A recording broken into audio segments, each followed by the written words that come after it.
नमस्कार दोस्तों, मैं सुरेश दुबे आप सभी का हार्दिक स्वागत करता हूं अपने YouTube चैनल पर। आज हम बहुत ही ज्वलंत मुद्दे पर बात करने वाले हैं, केंद्र सरकार की योजना अग्निपथ के बारे में। जब से अग्निपथ योजना लॉन्च हुई है तब से देखा जाए तो सेना की तैयारी करने वाले युवाओं में बहुत ही ज़्यादा तनाव व्याप्त है और वो बहुत ही ज़्यादा गुस्से में है। और ऐसा क्यों, इसी मुद्दे पर हम बात करेंगे। देखा जाए तो अग्निपथ जो योजना है ये कितनी सही है और कितनी गलत है, इससे क्या अच्छाइयाँ हैं और इसमें क्या कमियाँ हैं, हम सभी मुद्दों पर प्रकाश डालेंगे। तो बने रहिए आप इस वीडियो के साथ। देखा जाए तो जो अग्निपथ योजना है केंद्र सरकार की, इसमें युवाओं को 4 साल का कार्यकाल मिलेगा और इनकी उम्र सीमा 17.5 साल से 21 साल है। लेकिन केंद्र सरकार ने अभी 2 साल और बढ़ा दिया है, तो 17.5 साल से 23 साल तक के युवा इसमें अप्लाई कर सकते हैं।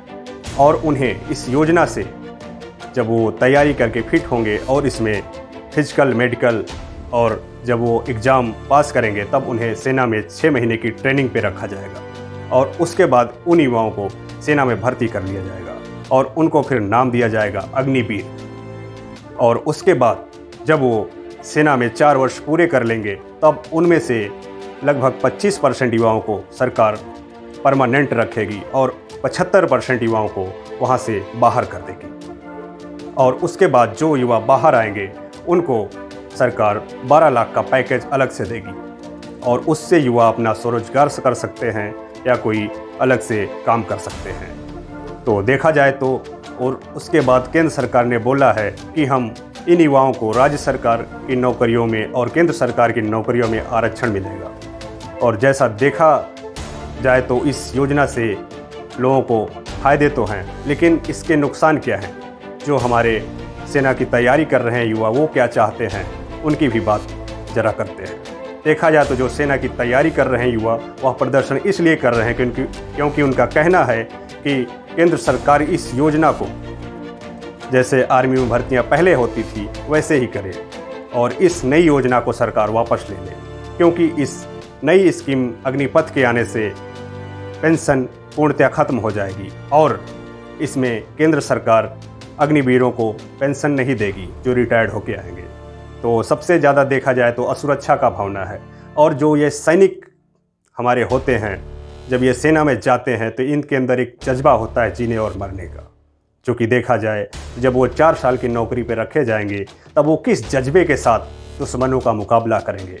जब वो सीमा पर खड़े होंगे तब उनके मन में हमेशा यही बात याद आती रहेगी कि 4 साल बाद हम इस सेना में नहीं रहेंगे। तो किस जज्बे के साथ वह बंदूक उठाएंगे और किस जज्बे के हिसाब से वह उन पर वार करेंगे। लेकिन हमारे देश के जो सैनिक हैं वो दिन रात भारत माता की सेवा में लगे रहते हैं, अपनी जान की परवाह ना करते हुए हम लोगों की रक्षा करते हैं। तो देखा जाए तो हमें इनकी भी बातों को सुनना चाहिए। आर्मी में भर्ती होना चाहते हैं जो हमारे युवा हैं, इनकी भी बात को केंद्र सरकार को सुननी चाहिए कि इनकी मांगे क्या हैं, ये प्रदर्शन क्यों कर रहे हैं। तो जैसा कि आप जान रहे हैं कि इस योजना से युवाओं का बहुत बड़ा नुकसान होगा, क्योंकि उनकी पेंशन ख़त्म हो जाएगी और उनको वो सिक्योरिटी नहीं रहेगी जो पहले रहती थी। क्योंकि 4 साल बाद जब वो आएंगे तो समाज में उस आत्मसम्मान को कैसे पाएंगे जो पहले लोग आते थे और उनको वो सम्मान दिया जाता है कि हाँ, इन्होंने सेना में अपना पूरा कार्यकाल किया है और समाज उन्हें एक इज्जत की नज़र से देखती थी। देखा जाए तो जो अब अग्निवीर बनने वाले हैं, इनके अंदर समाज में लोग क्या कहेंगे वहाँ से लौट के आने के बाद, ये सबसे बड़ा प्रश्न है।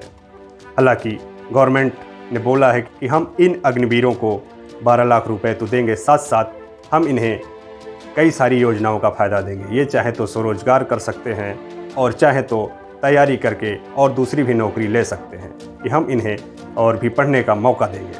हालांकि इन युवाओं का कहना यह भी है कि जैसे केंद्र सरकार सैनिकों की पेंशन खत्म करना चाहती है, वैसे अगर सरकार चाहे तो जो नेता मंत्री हैं, जो विधायक हैं, सांसद हैं, इनकी भी पेंशन होती है और इनकी पेंशन भी खत्म की जानी चाहिए।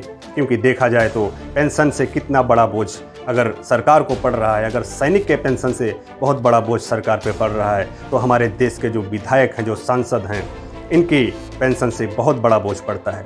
लेकिन गवर्नमेंट इस पर विचार नहीं कर रही है। गवर्नमेंट को विचार करना चाहिए अगर सैनिकों की पेंशन खत्म कर रहे हैं तो हमें सांसदों और विधायकों की भी पेंशन खत्म करना पड़ेगा। क्योंकि देखा जाए तो जो विधायक 2 बार चुनाव जीतता है या 3 बार चुनाव जीतता है, उसकी 3 बार पेंशन लागू होती है और वह 3 बार पेंशन लेता है। तो देखा जाए तो इससे गवर्नमेंट और सरकार की कितनी बड़ी क्षति होती है। क्योंकि पेंशन जब बंद ही करना है तो सबकी बंद करो, केवल सैनिक की पेंशन बंद करने से कोई फ़ायदा नहीं है। और इसलिए भी युवाओं में काफ़ी ज़्यादा रोष है, काफ़ी ज़्यादा गुस्सा है। और इस वजह से जो युवा हैं वो केंद्र सरकार की अग्निपथ योजना को नहीं समझ पा रहे हैं। इस वजह से वो भी पथराव कर रहे हैं, इस वजह से ट्रेनों में आग लगा रहे हैं और बसों को आग के हवाले कर दे रहे हैं। देखा जाए तो ये जो तस्वीरें हैं वह अपने आप में बहुत ही भयावह है। क्योंकि एक इंसान, एक युवा जो सैनिक बनना चाहता है, वो कतई नहीं चाहेगा कि हमारे देश की संपत्तियां बर्बाद हो और हमारा देश खतरे में आए। जो अपने देश की रक्षा के लिए सेना में जाना चाहता है वह अपने ही देश में उत्पात क्यों मचाएगा। देखा जाए तो इसमें कुछ पार्टियां भी अपनी राजनीतिक रोटियां भी सेक रही हैं और इसकी जांच भी होनी चाहिए कि कैसे कैसे, कहां कहां, किस जगह पर कैसे इन गतिविधियों को अंजाम दिया गया। खैर, ये तो जांच का विषय है और सरकार जांच करेगी और इसका पता भी लगाएगी कैसे कैसे इन लोगों ने कैसे प्लानिंग करके कितनी सरकार की संपत्तियों को नष्ट किया है, कितनों को आग के हवाले किया है। देखा जाए तो जो भी इन संपत्तियों को नुकसान पहुंचा रहे हैं, यह संपत्तियां सरकार की नहीं बल्कि स्वयं आपकी हैं, हमारी हैं। क्योंकि सरकार आज नहीं तो कल इन संपत्तियों का जो भी नुकसान हुआ है वो हम ही से वसूलेगी। चाहे तो वो पेट्रोल महंगा करेगी, चाहे तो रेल का किराया महंगा कर देगी या अन्य किसी गतिविधि से हम लोगों से ही पैसा लेगी। क्योंकि केंद्र सरकार कहाँ से कमाएगी और वो कमाती कहाँ से है? हम लोगों के टैक्स से और जनता का ही तो पैसा सरकार के पास होता है। लेकिन जनता को इस बात को समझना होगा कि हम अपनी ही संपत्ति का नुकसान क्यों करें, हम अपने ही घर में आग क्यों लगा रहे हैं। इस बात को शांतिपूर्ण ढंग से भी तो हल किया जा सकता है। मैं तो चाहूँगा अगर युवा इस बात से नाराज़ हैं तो वो एक जगह पर इकट्ठा होकर शांतिपूर्ण प्रदर्शन करें और सरकार को बताएं कि यह स्कीम गलत है। और अगर सरकार उनकी यह बात मानती है तो फिर से नए तरीके से भर्ती जैसे पहले होती थी वैसे ही भर्ती होना चालू हो जाएगी। हालांकि मैं तो केंद्र सरकार से भी कहना चाहूँगा कि आप भी इस मुद्दे पर विचार कीजिए, क्योंकि हमारे देश के युवाओं की बात है। क्योंकि जो सेना में जाता है अपनी जान हथेली में लेके जाता है, वह जीने और मरने से नहीं डरता है। क्योंकि एक शहीद, देखा जाए तो जो शहीद के अंदर जज्बा होता है, जिस परिवार ने अपना बेटा शहीद कर दिया भारत माता के लिए, उस परिवार पर क्या बीतती है जरा हमारे देश के नेता और मंत्री सोच के देखें। क्योंकि हमारे देश के नेता और मंत्री के बेटे तो सेना में नहीं जाते हैं ना, क्योंकि उनको उस दर्द का पता नहीं होगा।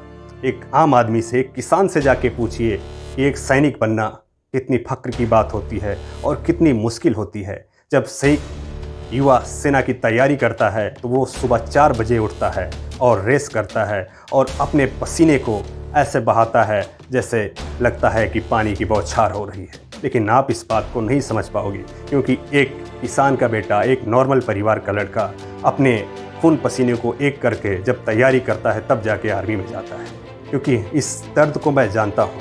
मैंने भी आर्मी की रेस निकाला था, मैंने भी मेडिकल किया था आर्मी में, हमारा भी मेडिकल हुआ, लेकिन कुछ कारणों से नहीं हो पाया। क्योंकि उस दर्द को मैं समझता हूँ। तो मैं तो युवाओं से यही कहना चाहूँगा कि आप लोग कृपया हिंसा का रास्ता ना अपनाएं, क्योंकि इससे नुकसान हमारा ही है।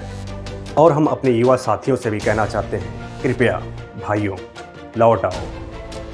हिंसा का रास्ता अच्छा नहीं है, क्योंकि हिंसा किसी भी रूप में स्वीकारनीय नहीं है। क्योंकि हिंसा करोगे तो देखा जाए तो आप जो बनना चाहते हो, जो आपका सपना है, उसमें दिक्कत आ जाएगी। अगर कहीं आपके ऊपर रिपोर्ट हो गई या आपका नाम रजिस्टर में आ गया तो आप सैनिक नहीं बन पाओगे और सेना की किसी भी अंग में नहीं जा पाओगे। इससे आपका कैरेक्टर सर्टिफिकेट ख़राब हो जाएगा। तो कृपया करके आप लोग हिंसा ना करें। जो चीज़ें नहीं समझ में आ रही हैं, जो चीज़ें समझ से बाहर हैं, उन्हें मिल बैठ के बात कीजिए। और अगर करना ही है प्रदर्शन तो एक साथ शांतिपूर्ण ढंग से किसी जगह पर इकट्ठा होइए और प्रदर्शन कीजिए। सभी को प्रदर्शन करने का अधिकार है इस देश में, क्योंकि देश में कुछ भी गलत हो या कोई भी योजना ना समझ में आए तो उसका प्रदर्शन करने का अधिकार तो है, लेकिन शांतिपूर्ण ढंग से। अगर अशांति फैलाओगे तो कहीं ना कहीं फिर उसमें कानूनी कार्रवाई हो सकती है या आप देशद्रोह के केस में भी अंदर जा सकते हैं। तो कृपया करके भाइयों ऐसा कुछ ना करो जिससे आपके ऊपर और आपके परिवार के ऊपर आ जाए। और हम फिर मिलेंगे किसी नए वीडियो के साथ। तब तक के लिए नमस्कार, जय हिंद।